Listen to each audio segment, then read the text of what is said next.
Greetings, Africans on the continent, and greetings to Africans across the globe. This is King H. I saw a very unique video from Tuna Chiki, and I'm here to express my points of views, my ideas about this particular video.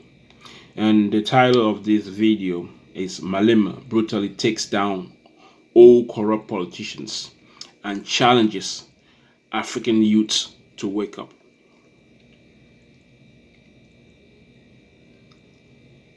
Africans, you must realize that the reason why Africa is not progressing is not living up to the standards that it's supposed to.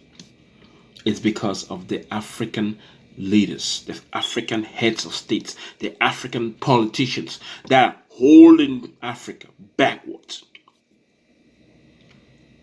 And they're doing this because of the corrupt nations in the West. You see, the West, European nations, they enjoy leaders. They enjoy leaders, African leaders, who sell out their people and make money for the Western world. Africa is poor. It's the richest continent, but it's poor because the African heads of states are working in hand in hand with the Western nations, whereby the Western nations benefit from the resources and then gives the African head of states a little bit of the pie. And that little bit of the pie is so much money to the African heads of states. In other words, the African heads of states are selling the resources of Africa and the people of Africa to the West for chicken change.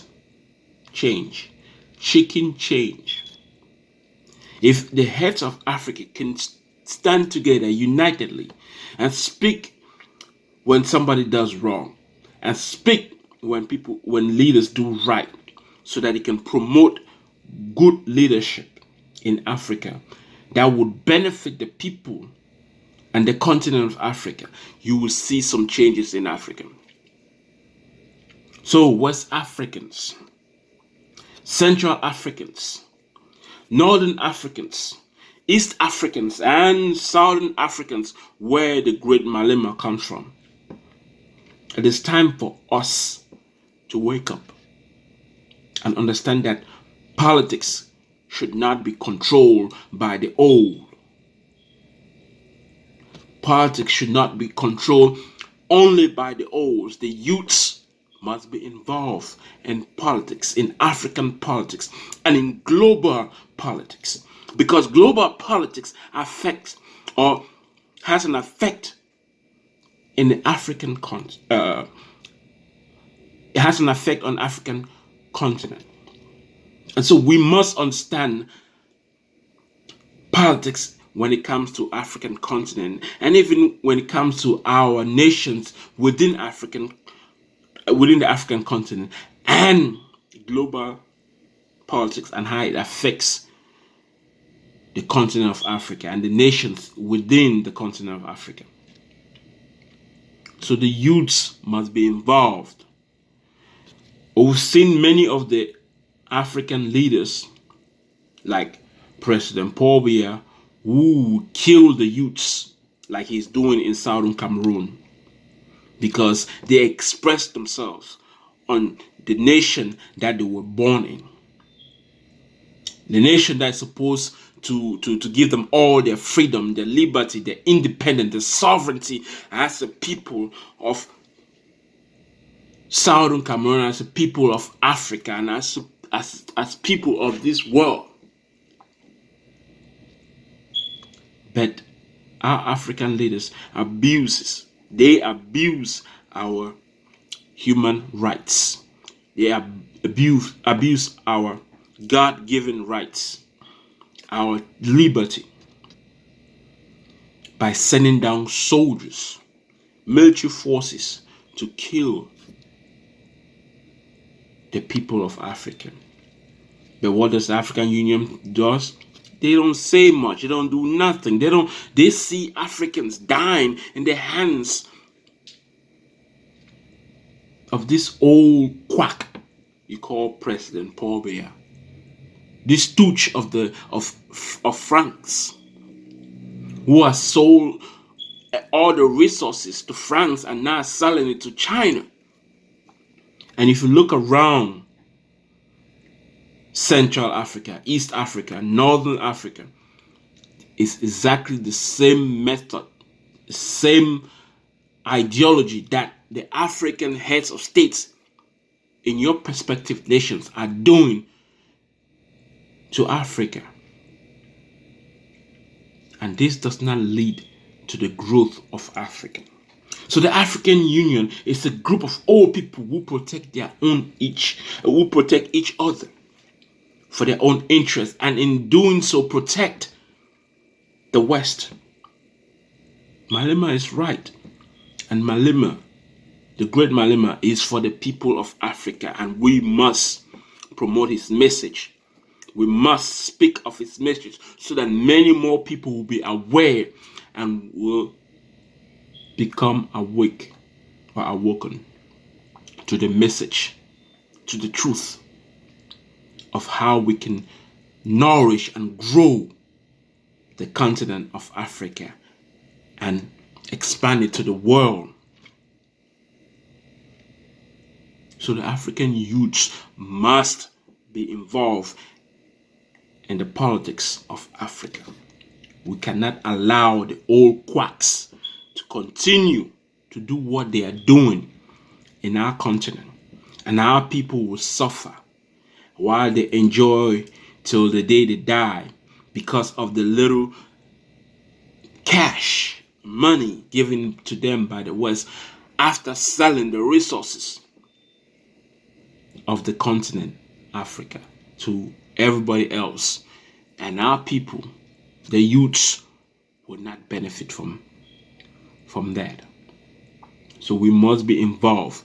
We must be involved, and we must unite under Pan-African revolution and Pan-African ideology and Pan-African philosophy that will protect the interests of Africa and the people of Africa. Any leader that is not speaking of Pan-Africanism and making Africa strong as a continent, standing on its own 2 feet, then that's not the leader for the people of Africa. When you see leaders who are kissing the hands of the West or leaders of the West, know that that leader is not for the people of Africa. So, my African brothers and sisters, it's time for us to change our mindset. It's time for us to change our ideology, how we think and how we act in this world, so that we can make the continent of Africa great and the people will benefit.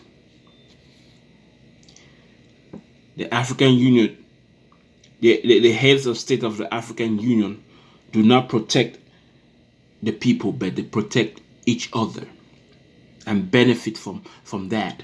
Which is why you see many of the African leaders can go in and stay in as long as 10, 20, 30 years. And they do nothing to improve the country. They do nothing to improve Africa.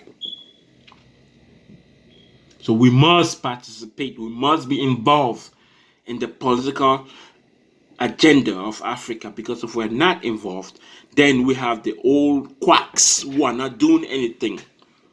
The African Union is weak and useless. It's an incompetent organization that benefits but the West, not African people. So we must We must change it.